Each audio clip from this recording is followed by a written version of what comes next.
Ya, assalamualaikum warahmatullahi wabarakatuh. Hello guys, selamat datang di channel aku, BC Movement Creator. Untuk video kali ini aku akan membahas terkait kelanjutan video kemarin, seberapa pentingnya financial tracker itu mengontrol kondisi keuangan kita, bikin hidup yang lebih baik, produktif, terorganisir, dan pastinya tetap on track. Pernah nggak sih teman-teman maksudnya merasakan kebingungan atau kemana keluar masuknya uang itu? Dan tenang, video kali ini aku akan membuat template yang aku gunakan di tahun 2025 ini setelah versi aku yang tahun sebelumnya udah aku ganti, dan review beberapa tracker-tracker keuangan dari teman-teman di channel YouTube yang terkait membahas financial tracker ini. Yang pastinya ini versi aku sederhanakan karena lebih kenyamanan masing-masing orang. Dan di sini kita bisa mengatur keuangan masuk, keluar masuknya uang. Yuk kita simak videonya baik-baik. Jangan lupa siapkan laptop atau catatan kalian. Let's go. Thank you. Simak baik-baik sampai selesai. Gunakan di tahun 2025 ini sesuai opening yang tadi aku sampaikan, bagusnya di tahun sebelumnya tahun 2024 tidak seperti ini untuk templateku ya. Ini agar kita lebih mudah untuk mengalokasikan dananya secara otomatis. Di sini ada judulnya yaitu Budget Tracker 2025. Di sini current money, sumber dana yang kalian miliki di berbagai sumber dana yang aku gunakan, yaitu ini ada beberapa BCA, Digital, BTN, BRI, Link Aja, GoPay, dan bisa dilihat sendiri. Di sini aku coba isi ya, ini bisa kalian ubah-ubah 10 juta gitu ya, 1, 2, 3, 1, 2, 3, oke 10 juta. Dia akan berubah di bagian sini. Nah, bagian sini akan muncul di bagian atas ini. Dan itu sudah ada ini rumusnya, kalian bisa lihat di bagian atas ini ya. Dan ketika kalian udah berubah-ubah di bagian ini, secara otomatis akan muncul. Nah, bulan Juni kan belum diisi nih, jadi dia kosong. Jadi untuk mengisi ini kalian bisa setiap bulan, awal bulan atau akhir bulan, untuk menyesuaikan realita uang yang ada di saldo ataupun yang kalian miliki sesungguhnya. Uang yang ada di rekapan ini biasanya ada beberapa yang kita lupa, kita tidak input, maka tidak sesuai. Nanti bisa disesuaikan ketika kalian input di bagian awal maupun akhir bulan agar plus minusnya ketahuan. Dan untuk di sini juga secara per bulan sendiri kalian bisa lihat di bagian-bagian bulan di sheet di bagian bawah itu secara otomatis akan keluar di bagian actual font. Oke, kembali lagi ke depan. Untuk kategori yang aku gunakan di sini ada dua, X income dan expense.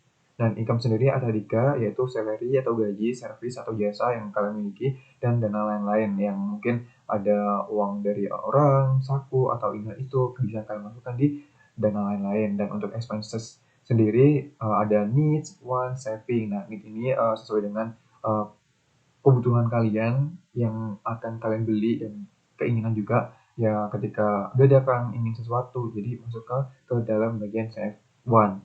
Dan untuk saving sendiri di sini akan masuk di bagian expand, karena untuk uang saving ini agar tidak tercampur di uang-uang yang akan berjalan, dan ini sifatnya rahasia teman-teman, jangan sampai teman-teman di share kepada siapapun untuk terkait keuangan kalian. Nah, untuk keuangan saving ini jika nilainya lebih besar, maka kita lebih puas kan untuk alokasi dananya lebih banyak di saving daripada di NISA atau one.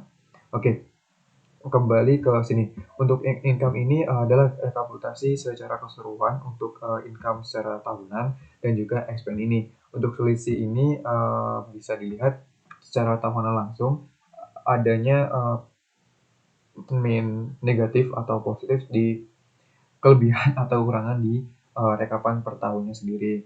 Nah, untuk di bagian ini kalian bisa buat langsung satu aja dulu, nanti bisa diubah per tanggalnya ini secara otomatis ya teman-teman. Dan ini untuk bagian Januari ada beberapa ini aktual file yang terhubung dengan di dashboard satu tadi.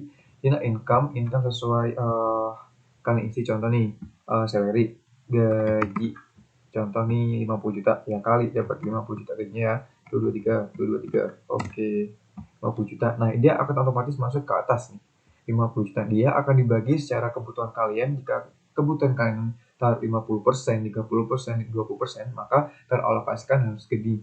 Jadi batas maksimalnya tuh segini nih, sesuai presentasi yang kalian taruh di sini. Yang untuknya sendiri 50%, uangnya 30%, savingnya 20%. Nah, ketika expense masuk, di sini nih. Coba ini kalian bisa tambah di bagian bawahnya. Contoh nih beli mobil, beli HP gitu ya. Paling nggak beli HP berapa juta nih? 5 juta ya. 2, 3. Oke. Nah, ini di kategori ini kalau masuk dalam salary, dia akan otomatis masuk di bagian salary. Nah, ini juga bisa dilihat di dashboard 1. Nah, kan salary masuk nih bagian di bulan Januari segitu. Kembali lagi Januari. Oke, untuk yang beli HP ini kalian kalau dalam masuk kebutuhan ya kebutuhan, dia akan masuk di bagian kebutuhan sini nih. Dan 55 juta ini bagian dari 10 persennya dari 50% ini dari total keseluruhan gaji yang kalian punya. Dan ini selisih yang kalian gunakan ya, teman-teman.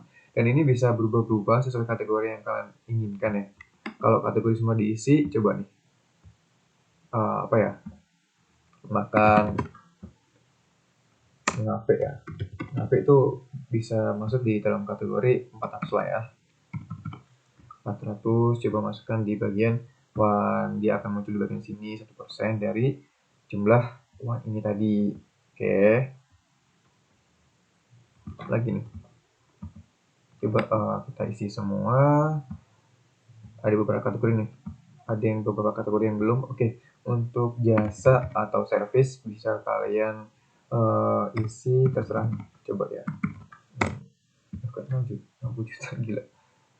Jasa tuh masuknya ke income 20 200 dah. Ini masuk di bagian service. Dia akan otomatis tercombine atau terisi di bagian sini nih. Oke. Untuk yang berikutnya yang belum terisi, coba ini dana lain-lain 80.000 ya. Mungkin dikasih saku nih, saku sama orang atau keluarga, bisa bilang 100.000 deh.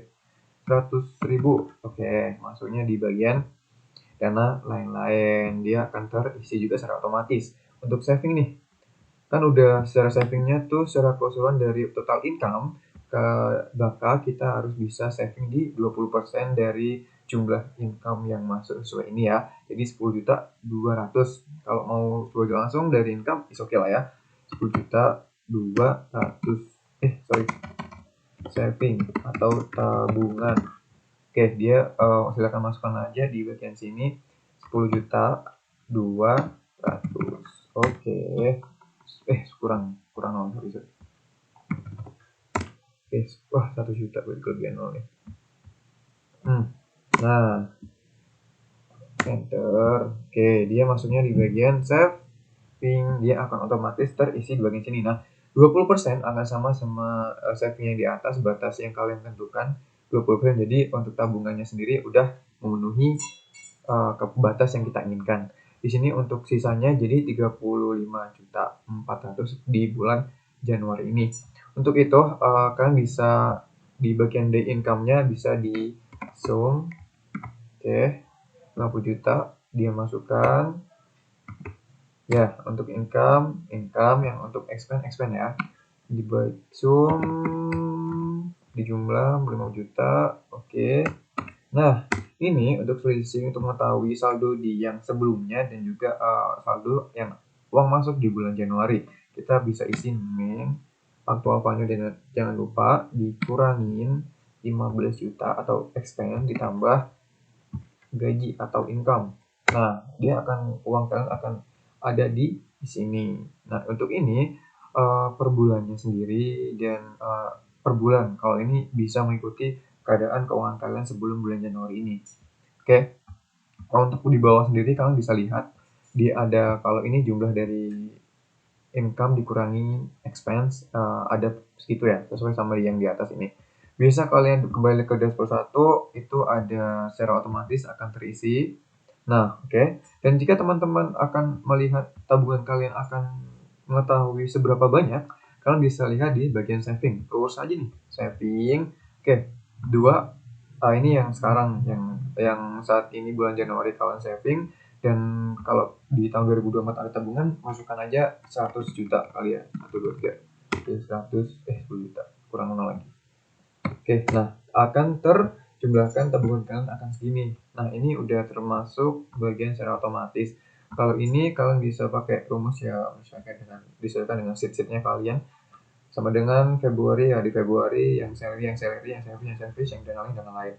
Oke, Untuk itu, apalagi ya, mudah sih, yang penting kalian pakai secara langsung pasti selesai kok, aman. Ini udah aku sederhanakan yang aku gunakan di tahun 2025 ini ya. Semoga target-target untuk tahun 2025 ini bisa tercapai untuk apapun itu, mau beli barang sesuatu sesuai kebutuhan keinginan kalian.